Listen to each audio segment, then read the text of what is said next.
자, 첫 번째로 전국 단위라는 거는요, 각 전형마다 전국 전형이 있고 광역 전형이 있습니다. 민사고랑 현대청원고 같은 경우에는 광역 전형, 즉 그 지역 학교 친구들만 갈 수 있는 전형은 없어요. 그렇지만 외대부 같은 경우는 용인, 포항지청 같은 경우는 포항 친구들, 그 다음에 뭐 상상고 같은 경우에는 이렇게 다 나눠져 있습니다. 왜 이게 중요하냐면요, 그 학교마다 경쟁률이 따로따로 나오기 때문이죠. 그런데 우리 부모님들께서는 그 학교의 통 경쟁률을 보는 경우가 있어요. 그래서 섬세하게 봐야 된다라는 거고요. 두 번째로 자율형입니다. 자율형. 그래서 학교보다 특징이 있고요. 학교에서 선발하는 방식이 다릅니다. 그래서 잘 봐야 된다. 마지막으로 사립학교이기 때문에 각각의 비용이 좀 다르다. 또 안 볼 수는 없겠죠. 자, 첫 번째로요. 우리 전국 단위라는 거에 집중해서 학교를 한번 선택을 해봅시다. 자, 전국 단위 자사고는 총 10개인데요. 보시는 것처럼 각 학교마다 전형이 이렇게 다양합니다. 자, 특징을 설명드릴게요. 올해 다른 학기랑 다르게, 다른 때랑 다르게 특징을 말씀드리자면 첫 번째로요. 현대 청운고등학교에서 이공계 전형으로 10명을 뽑습니다. 마치 영재학교처럼 뽑아요. 그런데 정원수는 늘어나는 게 아니고요. 현대청운고등학교는 일반 학생하고 일반 남학생하고 일반 여학생들의 자릿수가 달라요. 모집 정원수가 달라요. 70명, 70명 각 나눠져 있습니다. 그런데 전년도에는 82명, 82명이었었는데 각각 5명, 5명 뽑아서 이공계로 갑니다. 저 10명은 이따가 설명드리겠지만 선발 방법도 다르고요. 내신 반영 비율 다릅니다. 그리고 장학금도 있는 것 같아요. 영재학교나 과학고에서 떨어진 친구라던가 그런 이공계 우수한 친구들은 일로 와라 이런 느낌입니다. 그래서 올해는 좀 다른 전형이 생겼고요. 광양제초고등학교 같은 경우에는 올해 한 반에 정원이 28명, 30명 늘었어요. 그래서 인원수가 조금씩 늘었습니다. 그런데 오해하시면 안 되는 게 늘은 게 일반 인원 늘지 않았고요. 임직원과 사회배려 대상자, 그 다음에 일반 광역 지원자들만 인원수가 늘어났습니다. 네, 그래서 저거는 큰 특징이 없다. 사실은 일반 지원사람 똑같다라고 보시면 좋을 것 같아요. 자, 보시면 이런 특징이 있다는 거죠. 예를 들어서 북일고를 볼까요?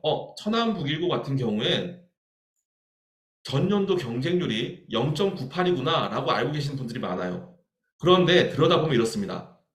일반 학생들 같은 경우에는 1.67대 1이에요. 그런데 사회배려 대상이라던가 다른 부분에 대한 경쟁률이 1대1이 안 됐기 때문에 0.98인 거죠. 자, 0.98이면 지원한 친구들 모두 합격입니다. 그래서 전년도 거 보고 북일고는 전원 합격이잖아요. 이렇게 하시는 분들이 많아요. 아닙니다. 그러면 작년에 떨어진 0.67%가 억울하잖아요. 난 왜 떨어졌지? 이렇게 되는 거잖아요. 그래서 정확하게 보고서는 들어가야 된다 이거죠. 자, 똑같은 사람, 똑같은 지원이더라도 상산고 같은 경우엔 남학생하고 여학생의 경쟁률이 엄청 차이가 납니다. 자, 얘랑은 어떤 큰 특징이 있는 거냐면요. 1.94대 1 정도면 서류에 탈락이 거의 없는 겁니다. 그렇죠? 그런데 여학생 같은 경우엔 내신에 B가 하나라도 있으면 탈락 확률이 엄청 높은 거예요. 상산고는. 뒤에 다시 한번 설명드릴게요. 왜 그런지. 네. 그래서 우리가 지원할 때는 나는 하나고등학교에 일반 여자로 지원 가능하고 하늘고등학교에 전국으로 지원 가능하고 외대부고에 사회로 가능하고 아니면 사회 광역에서 일반으로 가능하다면 나는 그 중에서 어디 갈 것인가 라는 것을 보고 가야 되는 거지 이걸 안 보고 간다면 나중에 큰 코 다칠 수 있는 상황이 된다 라는 거 하나 보셔야 되는데 단 우리 친구가 만약에 내신이 올 A라면 사실 경쟁률을 그렇게 신경 쓸 필요가 없을 수도 있습니다. 그렇죠? 하지만 그걸 신경 써야 된다는 거 넘어가겠습니다. 자, 두 번째로요. 여기가 핵심일 거예요. 자율적인 학교다입니다. 자율적인 학교다. 자, 무엇이 자율인지 설명을 드리겠습니다. 첫 번째로요. 진학 목표에 따라서 잘 선택을 해야 되는데 진학 목표라고 하기보다는 실제로는 진학 방법에 대해서 다르다는 걸 보셔야 됩니다. 자, 본 내용은 작년도 서울대학교 배출한 인원수에 대해서 몇 명씩인지를 확인한 거예요. 자, 내용이 보이죠? 인원수 보니까요. 자, 외대부고 72명 1등입니다. 그렇죠? 개로 봤을 때. 그 다음에 2등이 하나고, 3등이 상산고, 민사고 이 정도 됩니다. 이렇게 보시면 된다, 안 된다? 안 된다, 안 된다입니다. 자, 흔히 외대부고가 서울대 제일 많이 가잖아요. 이렇게 얘기를 해요. 생각해 볼까요? 외대부고 정원이 몇 명이죠? 350명 정도 됩니다. 민사고 정원이 몇 명이에요? 160명. 그러면 민사고에는 곱하기 2 이상 해줘야 되잖아요. 그럼 민사고도 70명 정도 된다는 거죠. 하나고는 정원이 몇 명이에요? 이렇게 봐야 되는 겁니다. 그렇죠? 그래서 일단 개에 대한 눈속임을 보지 말아라. 그런데 외대보고가 좋긴 좋더라. 그렇죠? 나쁘까지는 안다. 그런데 독보적이진 않다. 이렇게 눈에 보이는 것처럼까지는 하나 생각을 할 필요는 있고요. 자, 제가 지금 말씀드린 거는 어떤 부분을 강조하려고 이런 겁니다. 자, 보니까요. 인천 하늘고와 김천고 광양제철고는요. 수시로 가는 비율이 85% 이상이에요. 포항제철고도 85% 이상이고요. 민사고는 80% 이상입니다. 하나고도 81%. 자, 하나, 둘, 셋, 넷, 다섯, 여섯 개 학교는 80% 이상이면은요, 얘네들은요, 특목고만큼 수능보다 수시로 많이 가는 겁니다. 그렇다면 뭘 알 수 있죠? 두 가지를 알 수 있어요. 첫 번째로 뭘 알 수 있을까요? 얘네들은 활동이 많은 학교이다.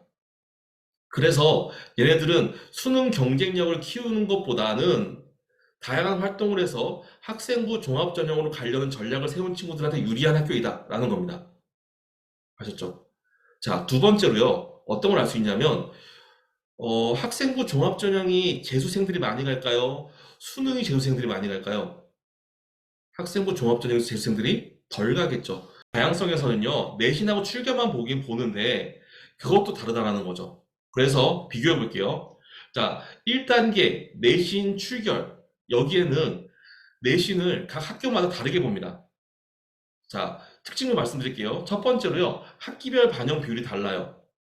두 번째로는요, 사회 과목의 점수 반영하는 방법이 다릅니다. 세 번째로는요, 예체능 반영 여부가 달라요. 그 다음에 네 번째로는요, B를 잘 속일 수 있는 방법이 달라요. 자, 그 중에서 제일 궁금한 게 아마 이걸 거예요. 그쵸? 이걸 겁니다. 자, 이걸 바탕으로 설명을 드릴게요. 자, 과연 B가 나온다면 우리 친구 어떻게 해야 되나요? B를 어떻게 갈 수 있을까요? 첫 번째로요. 학기별 반영 비율을 보시면 상산고랑 광양제철고는 3-2가 없어져요. 그러니까 만약에 3-2가 불의의 사고로 B가 튀어나온다, C가 튀어나온다라고 하면 상산고랑 광양제철고를 쓰시면 하나가 사라지겠죠. 나중에 GOT입니다. 두 번째로는요. 사회 과목 점수 방법이 달라요. 그렇죠? 그 다음에 다른데 뒤에서 보여드릴게요. 이런 거죠. 보시면 상산고 같은 경우에는 과학하고 사회 둘 중에 하나만 점수 반영이 가능합니다. 그런 학교가 또 있어요. 요번에 바뀌었는데 현대청고 같은 경우에 일반으로 지원했을 경우에 과학하고 사회 중에 자기가 잘하는 거 선택하는데 되게 재밌습니다. 두 개 차이가 있어요. 상산고는 과학을 선택하면 4학기 다 과학을 선택해야 되고요. 4학기 다 사회 선택해야 되는데요. 현대청고등학교 일반은요. 1학년 1학기 때는 과학 A, 1학년 2학기, 죄송합니다. 2학년 1학기 때는 과학 A, 2학년 2학기 때는 역사 A, 3학년 1학기 때는 사회 A, 4학년 2학기 때는 사회 A 이렇게 넣어도 됩니다. 매력적이죠. 네, 그렇게 우리 친구가 사회랑 과학에 있을 때에는 B를 절묘하게 패스하고 나갈 수 있습니다. 괜찮은 장점이죠. 힌트입니다. 세 번째는요. 예체능은 반영 안 한다고 생각하시는 분들이 많은데 예체능 반영합니다. 예체능 반영해요. 그래서 예체능 반영하는 학교가 일부 있어요. 일단 민사고는요. 전 과목이 반영되니까 반영되고요. 북일고 같은 경우엔 지금 내용들 보시면 이런 식으로 예체능 군이 반영되고 도덕 역사 군도 반영이 됩니다. 그렇게 되고요. 그 다음에 포항, 광양 같은 경우에는요. B는 상관이 없는데 C가 있을 때 감점이 있습니다. 그래서 우리 친구가 지금 현재 올 A라면 그냥 거침없이 지르겠지만 학생부에 B가 있다면 어느 학교가 우리 친구한테 어울리는 건지 정확하게 보고 넘어가셔야 될 텐데요. 제가 이 부분에 고민을 덜어드리고자 네, 이렇게 파일을 만들었습니다. 네, 착하죠. 네. 그래서 이 파일 나중에 다운받으시면은요. 수학이 B인 경우, 네, 다 A, 다 B입니다. 다 문제가 생겨요. 사회가 B인 경우, 네, 하나고 외대부고 여기저기는 안 되는데 여기는 되더라. 그 다음에 혹시나 음악 같은 데에서 B가 나왔을 경우 이런 식으로 감점이 나오는 게 어디인지 보고 100%인 학교라면 지원할 수 있게 네, 제가 10개 학교 데이터를 전부 다 가서 엑셀 열심히 준비를 해서 파일을 만들었습니다. 네, 요 내용은 오늘 설명이 끝나고 제가 오늘 설명의 파일을 한 10분 정도 편집을 해서 유튜브를 만들고요. 그 다음에 그것과 함께 같이 블로그에다가 업로드 할 겁니다. 이거 만들었다고 자랑하면서 이것 때문에 컨설팅 받으러 오세요 쪽팔리잖아요. 그렇죠? 이거는 그냥 한번 다 해보시고요. 그거 말고 들어와서 좋은 거, 그 다음에 진짜 중요한 것들 컨설팅 드리고 자소서나 면접 대비 해드리겠습니다. 네, 뭐 저희 학교에는 만점인가요? 이런 것 때문에 막 이런 거 하지 않을게요. 작년에 사실 있었거든요. 재작년에도 있었고요. 근데 저만 썼어요. 네, 편해야죠. 저는 편해야 되잖아요. 이런 거예요. 전국에 30명의 친구를 그 10개 학교를 지원하면 저도 다 계산하기 머리 아픕니다. 애한테 계산해보기도 그렇고. 그래서 그 막 어떤 친구는 뭐 포항제철거나 광양을 비교해달라고, 언니는 하나나 외대 보고 비교해달라고 하는데, 그래서 만들었어요. 이거는 그냥 편하게 다운받을 수 있도록 블로그 할 테니까 블로그 이웃해주시고 좋아해주시고 많이 소개해주십시오. 네, 요번에 보니까 맘카페에서 오셨다고 하신 분도 한 4, 50분 엄청 늘어났더라고요. 맘카페에도 앞으로 많이 올려주십시오. 네, 좀 좋은 내용들 으쌰으쌰 해주시면 많이 홍보 많이 하겠습니다. 자, 그런데요, 한 가지 더 말씀드릴게요. 자, 내신 반영 여부랑 관계없이요, 우리 부모님께서 하나 눈여겨보실 게 있습니다. 하나 눈여겨보실 게 뭐냐면 이겁니다. 제가 지금 노란색을 뭘 칠했냐면요, 각 학교마다 중요시하는 과목이 무엇인지 보여드리는 거예요. 가장 비율이 큰 건 무엇이냐? 무엇죠? 100% 수학입니다. 그래서 제발 부탁인데요. 우리 부모님들 수학 못하면 문과고 수학 잘하면 이과가 아니고요. 우리 친구의 학업 역량은 수학에서 나타납니다. 그래서 그 다음에 넘어가겠습니다. 그 다음엔 그래도 우리 친구는 B가 있어요. 이럴 땐 어떻게 해야 되나요? 우리 친구는 그래도 만점이 안 나옵니다. 그래도 어떻게 해야 될까요? 라고 말씀하시는 분들을 위해서 설명드립니다. 자, 앞서서 말씀드린 거에 제가 한 가지 더 추가를 했습니다. 뭘 추가를 했죠? 2단계에 몇 배수가 뽑히느냐를 같이 넣었습니다. 대부분이 두 배수를 뽑는데요. 두 군데의 학교만 1.5배수와 1.85배수를 뽑습니다. 이게 도대체 뭔 소리냐? 이런 거죠.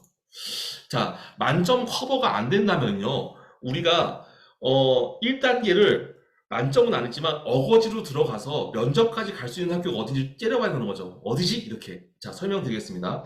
일단은 광역 단위, 한마디로 지역을 뽑는 친구들 같은 경우엔 굳이 이 고민 안 하셔도 돼요. 왜냐하면 대부분이 2대1이나 1.5대1이 안 됩니다. 그렇죠. 그러니까 그런 친구들 같은 경우엔 자기 지역을 지원하는 게 제일 좋아요. 1차적으로. 자, 그런데 전국 단위로 지원을 할 거예요. 경쟁률 때문에 불안해요. 그렇다면 겁니다. 단, 아까 지역 단위 중에서도 한 군데, 외대부고는요, 두 군데입니다. 외대부고는요, 사회 계열에서 1.59대 1까지도 나왔어요. 1.59대 1. 그래서 우리 친구들 같은 경우에 경쟁률이 조금 더 올라간다면 위험할 수 있다. 죄송합니다. 광역 단위 일반 말했어. 광역 단위의 일반이 2.48대 1입니다.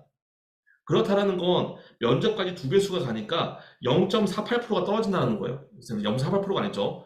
네, 0.48배수. 그렇죠. 한마디로 5명 중에 1명은 떨어진다는 거죠. 뭐 때문에? 내신 때문에. 그러니까 이 학교 같은 경우엔 광역의 메리트가 적은 거죠. 얼마 차이 안 나잖아요. 일반하고요. 그렇죠. 이렇게 되는 겁니다. 그런데 부기고 같은 경우엔 광역 일반은 0.61이잖아요. 그냥 무조건 합격인 겁니다. 지원하면. 그 다음에 일반은요, 1.67대 1인 거죠. 자, 그러면 1.67대 1이라는 숫자를 보죠. 1.67대 1이라는 숫자라는 것은 다른 학교 같은 경우에 전체가 다 2단계로 넘어갑니다. 그렇죠? 왜냐하면 2단계 두 배수 뽑으니까, 선발인은 두 배수 뽑으니까 1.67대 1이라는 건 두 배수가 안 되잖아요. 그러니까 전체 면접을 다 넘어가는 거죠. 그런데 북일고는요, 2단계에서 1.5배수만 뽑아요. 그래서 1단계 서류에서 0.17%가 떨어집니다. 10명 중에 1명이 떨어지는 거죠. 그러면 이때쯤 되면 어떻게 될까요? 비율이 적은 범위에서 B가 나와 있는 정도 한두 명은 떨어질 수 있어요. 하지만 붙을 수 있어요. 그런데 주요 과목 국, 영, 수에서 만약 B가 있는 친구라면 못 쓰는 거죠. 북일고를. 그렇죠? 아셨습니까? 자, 그러면 이제 이렇게 물어보실 거예요. 전년도 경쟁률 기준으로 비교를 하면 됩니까? 그렇지는 않습니다. 왜냐하면 전년도보다 경쟁률을 다 올라갈 겁니다, 올해. 그런데 최소한 0.12에서 0.45가 올라갈 거예요. 좋은 데일수록 더 올라간다고 보시면 되고요. 낮은 데서 적게 올라간다고 생각하면 됩니다. 그래서 그 정도 올라갈 건 생각하시고 비교를 하셔야 되는 거죠. 그래서 2.0 대 1, 지금 현재 기준으로 2.0 대 1보다 낮은 학교는 B가 한두 개 있어도 지원할 수가 있겠지만 2.0 대 1보다 높은 학교라면 B가 한두 개 있다면 주의하셔야 돼요. 떨어질 수 있다 고민하셔야 된다는 거죠. 자, 그 관점 보셔야 됩니다. 자, 그럼 민사고는요. 160명 뽑는데 300명을 선발해요. 그래서 1.87대 500에서 이상한 배수가 나옵니다. 근데 1.87대 1이 보시죠. 189, 1.89대 1이에요. 그렇죠. 전년도. 한마디로요. 면접까지 300명 가는데 전년도에 303명이 지원했나 그래요. 한마디로 3명 떨어진 겁니다. 그러면 B가 한두 개 있어도 붙을 수 있어요. 1단계에서. 그렇죠. 그런데 얘가 올해 경쟁률이 2대 1 정도가 돼요. 그러면 B가 많은 친구는 떨어질 수 있겠죠. 그러니까 자꾸 이런 것들 계산해 가면서 가야 됩니다. 지금 정확하게 커트가 어떻게 되나요? 이건 저도 몰라요. 제가 신도 아니고, 제가 뭐 점치는 것도 아니고, 네, 이런 거는 뭐 타로를 보시든지, 뭐 어떻게 방법이 없습니다. 아무튼, 그런 기준을 보셔라. 이 정도로 도움되시지 않나요? 아마 이렇게 설명해 주신 분은 없을 겁니다. 진짜 짜내고 짜내서 방법 다 찾아내서 알아듣는 방법들이고요. 설명드리는 거니까요. 오늘 참석하신 분들 편하게 알아가세요. 됐죠? 자, 그 다음 볼까요? 전년도 경쟁률 점검하시고 2단계 선발 비율 보신 다음에 이것을 비교했을 때 우리 친구가 어디가 효과적일지 계산해 보고 그 다음에 내신 산출기 아까 제가 만들어 드렸던 그 내신 산출기 다운받아서 클릭해 보셔라. 그럼 나온다 인 거. 자, 그러면 얘네들은 과연 자소서를 어떤 내용을 담고 어떻게 써야 되냐라고 또 물어보실 거예요. 자, 왼쪽에 있는 게 자사고의 기본 항목입니다. 자, 나의 꿈같기 인성을 1500자 이내로 쓰세요. 라는 게 자기주도 학습 전형을 하는 외고, 국제고, 자사고라면 기본형으로 사용하세요라고 만든 우리 교육부에서 내려준 지침입니다. 그래서 저 기준으로 준비하시면 되는데 각 학교마다 차이점이 있고요. 특히 외고랑 국제고보다 자사고의 차이점이 엄청 많습니다. 그래서 그 차이점은 제가 뒤에서 다시 한번 차례대로 설명을 드리겠습니다. 자, 그런데 제가 보여드리는 건 이거예요. 자, 보시죠. 1500자에 이런 내용을 담으래요. 첫 번째로요. 스스로 학습을 세우고 과정에서 느꼈던 점, 연계해서 지원 학교에서 관심을 갖게 되고 내가 쓰게 된 동기, 그 다음에 고등학교 입학 후 뭘 하고 싶은지. 그렇죠. 그 내용이 뭐랑 똑같아요? 오른쪽에 있는 내용과 똑같습니다. 저거 뭐죠? 오른쪽에 있는 건 현재까지, 올해까지 사용되는 대입 자소서예요. 자, 그 아래 거 볼까요? 본인의 인성, 배려, 나눔, 협력, 타인 존중, 규칙 준수를 나타낼 수 있는 개인적 경험 및 이를 통해 배우고 느낀 점인 겁니다. 그쵸? 우리가 흔히 인성이라고 두 글자 쓰는데 우리 인성이라고 생각하시면 안 되고요. 항상 전 얘기하지만 공동체 역량이라고 표현합니다. 저건 어디 있어요? 똑같아요. 오른쪽에 있는 대입과 똑같습니다. 마지막에 3번 모음은 뭐죠? 자율문항. 자사고도 똑같아요. 자유문항이 있는 학교도 있고 없는 학교도 있더라. 왜 이 말씀을 드리냐면요. 우리가 전국 단위 자사고를 지원해보던 외고를 지원해보던 국제고를 지원해보던 우리는 어떤 과정을 연습하고 있는 중이다? 대입의 학생부 종합전형을 준비해보는 연습을 하고 있는 것이다. 라는 장점이 있다라는 것을 항상 마음에 안고 우리가 그 과정을 연습해보자 라고 준비하는 것을 생각하다 보고요. 이럴 때 세 가지 무엇이 나온다?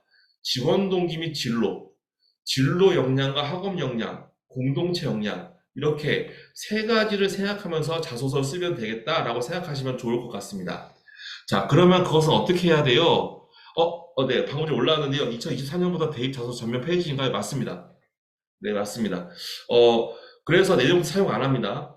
그러면 이제 뭐 우리 고등학교 자소서 쓰는 거 의미 없지 않나요? 라고 표현하실 텐데 그렇지는 않습니다. 왜냐하면 지원 동기 및 진로 역량과 학업 역량, 공동체 역량 저거는요. 우리 면접 대비할 때 제가 항상 우선시 생각하는 8대 문제가 있는데 그 8대 문제의 5가지입니다. 그만큼 중요한 거기 때문에 저 내용을 학생부에 소구하는 연습, 내가 스스로 체득하는 연습이 필요하기 때문에요. 이 부분은 항상 알고 계셔야 되는 부분이다 말씀드릴게요. 네, 그러면 제 부분들을 각각 작성하려면 어떤 노력을 하고 어떠한 역량이 있어야 되냐라고 하는 것들은 오늘 설명의 취지와 맞지 않는 것 같아요. 그리고 너무 많아져요. 길어져서 오늘 말씀드리기는 어렵고요. 다시 한번 말씀드리지만 보시면은 이렇게 딱딱딱 맞춰서 제 유튜브에 녹화해놨습니다. 그래서 유튜브 들어가서 보시면은요. 아, 각각 이렇게 하라는 거구나 알 수 있으시고요. 그런데 구체적으로 쓰기 너무 어렵다라고 생각을 하시면 네, 문의를 주세요.